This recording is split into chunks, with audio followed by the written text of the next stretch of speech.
Price Lord. இன்னைக்கு நம்மளுடைய daily கிரீட வசனம், நீ என் சொல்லுக்கு கீழ்ப்படிந்தபடியினால் உன் சந்ததிக்குள் பூமியில் உள்ள சகல ஜாதிகளும் ஆசீர்வதிக்கப்படும் என்றும் என் பேரில் ஆணையிட்டேன் என்று கர்த்தர் சொல்லுகிறார் என்றார். அப்ப இங்க பாருங்க, என்னன்னா ஈசாக்க ஆபிரகாம் அவங்க பலி கொடுக்கறதுக்காக ஆயத்தமானார். இது வரைக்கும் குழந்தை இல்லை. தன்னுடைய 100வது வயதாக ஒரு அப்பதான் அவருக்கு குழந்தையே கிடைச்சு. அந்த நேரத்திலையும் கூட ஆண்டவர் திரும்பவுமா அந்த குழந்தைய பலி கொடுக்க சொல்லும் போது கர்த்தர் வாக்க கேட்டு அவர் என்ன பண்றாரு, ஒப்பு கொடுக்கிறாரு. நம்மள எத்தனை பேர் ஒப்பு கொடுப்போம்? இந்த ஆதியாகமம் 22ஆம் அதிகாரம் 18ஆம் வசனத்துல சொல்ற மாதிரி ஆண்டவர் சொல்றாரு, நீ சொல்லுக்கு கீழ்ப்படிந்ததுனால என்ன பண்ற, உன்னோட சந்ததியை ஆசீர்வதிக்கிறேன். இந்த நாள்ல நம்ம எல்லாரும் ஆண்டவர்கிட்ட கேட்போம், ஆண்டவரே உங்களுடைய சொல்லுக்கு கீழ்ப்படிந்து நடக்கிறதுக்கு எங்களுக்கு கிருபையை தாங்க. அதன் மூலமா என்னுடைய சந்ததி எல்லாம் எப்படி ஆசீர்வதிக்கப்படணும்னா பூமியில் உள்ள சகல ஜாதிகள்லையும் ஆசீர்வதிக்கப்பட்டதா இருக்கணும் ஆண்டவரே அப்படின்னு கேட்கலாமா? ஒரு விஷயம் எல்லாரும் கண்களை மூடி ஜெபிப்போம். நல்ல ஆண்டவரே, நல்ல தகப்பனே, உங்க நன்றியோடு துதிக்கிறோம், ஸ்தோத்திரிக்கிறோம்.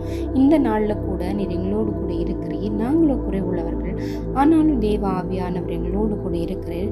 இந்த நாள்ல கூட ராஜா எங்ககிட்ட அநேக காரியங்கள் இருக்கு. ஆனா நாங்க உம்முடைய வார்த்தைக்காக இல்லை உம்முடைய மேன்மைக்காக நாங்கள் ஒருபோதும் அவைகளை இழக்குவதற்கு இல்லை இழந்து போகிறதுக்கு நாங்கள் முயற்சி பண்ணதே இல்லை ஆண்டவரே. ஆனாலும் ஆண்டவரே, அந்த சூழ்நிலைகள் வந்தாலும் அதை எப்படியாவது தக்க வைத்து கொள்ளணும்னு தான் நினைக்கிறோமே தவிர அது எங்களை விட்டு போகட்டும் அப்படின்னு நாங்கள் நினைக்கவே இல்லை ஆண்டவரே. ஒரு விஷயம் இதோ நாங்கள் ஜெபிக்கிறோம், எங்களை மன்னிங்க. நீ சொன்னதை நாங்கள் செய்வதற்கு எங்களுக்கு கிருபை தாங்க.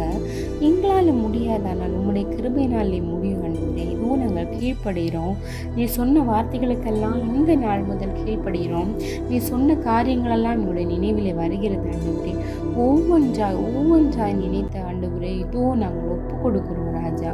ஒரு விஷயம் நான் முழுமையாக ஒப்பு கொடுக்குறேன் கர்த்தாவே. நீர் எங்களை நடத்துங்க. என்னுடைய சந்ததிகள் சகல ஜாதிகள்லையும் ஆசீர்வதிக்கப்பட்ட சந்ததியா இருக்கத்தக்க விதமா ஆண்டவரே ஒரு வார்த்தை சொல்லும் ஆண்டவரே. என்னுடைய சந்ததி ஆசீர்வதிக்கப்பட்டிருக்கணும் ஆண்டவரே.